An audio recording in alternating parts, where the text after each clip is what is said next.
Do Republicans win elections by preventing minorities, blacks, Latinos, and others, from voting? For those on the left and their allies in the major media, the answer is yes. Even more than that, it's an article of faith. The usual example they offer is state laws, often passed by Republican majority legislatures, requiring voters to present a photo ID at their polling place, something required in almost every other democracy in the world.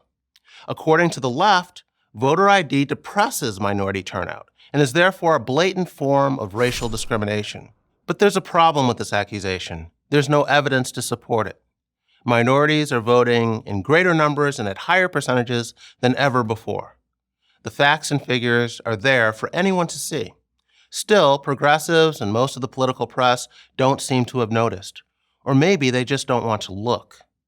At a 2019 NAACP dinner in Detroit, California Senator Kamala Harris told the audience that voter suppression in Georgia and Florida cost Democrats gubernatorial races in the 2018 midterm elections.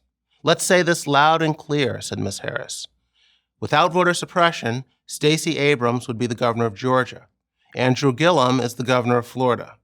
A few days earlier, Ms. Abrams herself, apparently still bitter over her defeat, made a similar claim. "We had an architect of voter suppression that spent the last 8 years knitting together a system of voter suppression that is unparalleled in America," said Ms. Abrams, in reference to her Republican opponent, a former Georgia Secretary of State. But if minorities are harmed by mandating voter ID and other anti-fraud measures, such as removing inactive voters from registration rolls, why does the evidence all point to the opposite conclusion? A recent Census Bureau report found that voter turnout in 2018 climbed 11 percentage points from the last midterm election in 2014, surpassing 50% for the first time since 1982.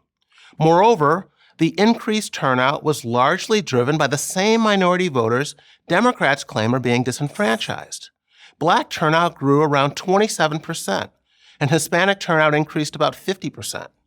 None of this comes as news to anyone who pays attention to sober facts instead of inflammatory rhetoric. The black voter turnout rate, for the most part, has grown steadily since the 1990s. This has occurred notwithstanding an increase in state voter ID requirements over the same period. In 2012, blacks voted at higher rates than whites nationwide, including in Georgia, which was one of the first states in the country to implement a photo ID requirement for voting. Ms. Abrams claims that Republicans have been hard at work trying to disenfranchise black voters. But the reality is that black voter registration is outpacing white registration in the Peach State. These gains are not limited to blacks. Voting has been up substantially in all minority groups. An analysis of the census data published by Pew Research Center found that all major racial and ethnic groups saw historic jumps in voter turnout in 2018. Political scientist Tae-Koo Lee confirmed this in an op-ed for the New York Times, in which she highlights impressive voting rates for minority women. The 2018 election set new benchmarks for turnout in a midterm election, with a whopping 30 million more people voting than in 2014. For women of color, the increased turnout was even more stark, at 37%.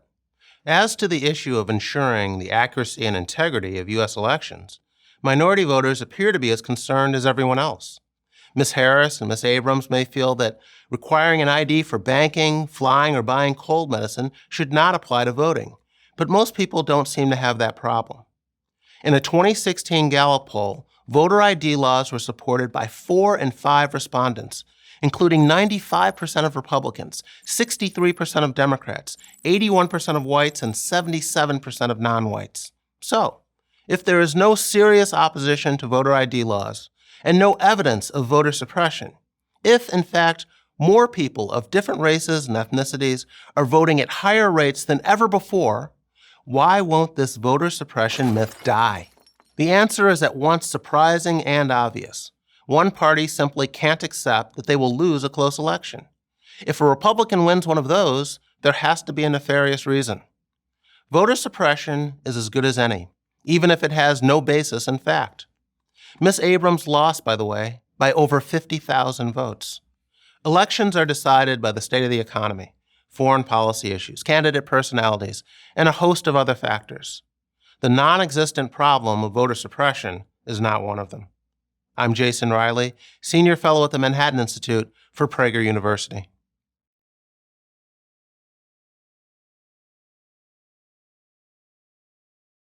Thank you for watching this video. To keep PragerU videos free, please consider making a tax-deductible donation.